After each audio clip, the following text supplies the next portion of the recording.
111-এর সময় ডিজিএফআইয়ের গোপন বন্দিশালায় নির্যাতন করা হয় বর্তমান প্রধানমন্ত্রী তারেক রহমানকে। সকালে ডিজিএফআইয়ের জেআইসি সেল পরিদর্শন শেষে এমন দাবি করলেন আন্তর্জাতিক অপরাধ ট্রাইব্যুনালের চিফ প্রসিকিউটর। তার অভিযোগ, 5 আগস্টের পর এই বন্দিশালার গুরুত্বপূর্ণ আলামতও নষ্ট করা হয়েছে। এসব ঘটনায় জড়িতদের বিচারের আওতায় আনা হচ্ছে বলেও জানান তিনি। বিস্তারিত সোহান তাসিনের প্রতিবেদনে।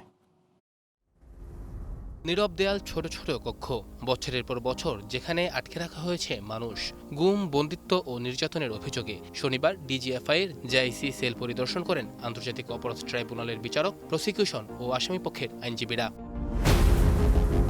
পরিদর্শন শেষে চিফ প্রসিকিউটরের দাবি, 111-এর সময় এই বন্দিশালাতেই আটক ছিলেন বর্তমান প্রধানমন্ত্রী তারেক রহমান। শুধু প্রধানমন্ত্রী নন, ভিন্ন মতের বহু মানুষকেও এসব সেল এনে নির্যাতন করা হয়।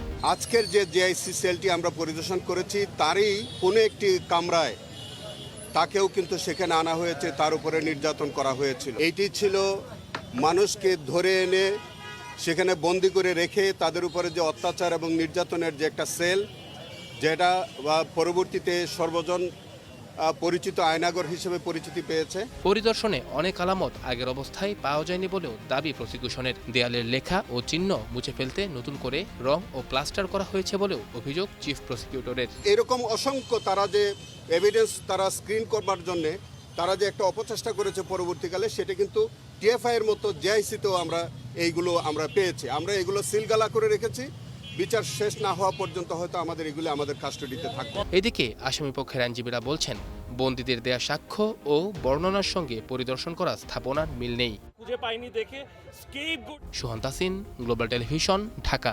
আসানোর এখানে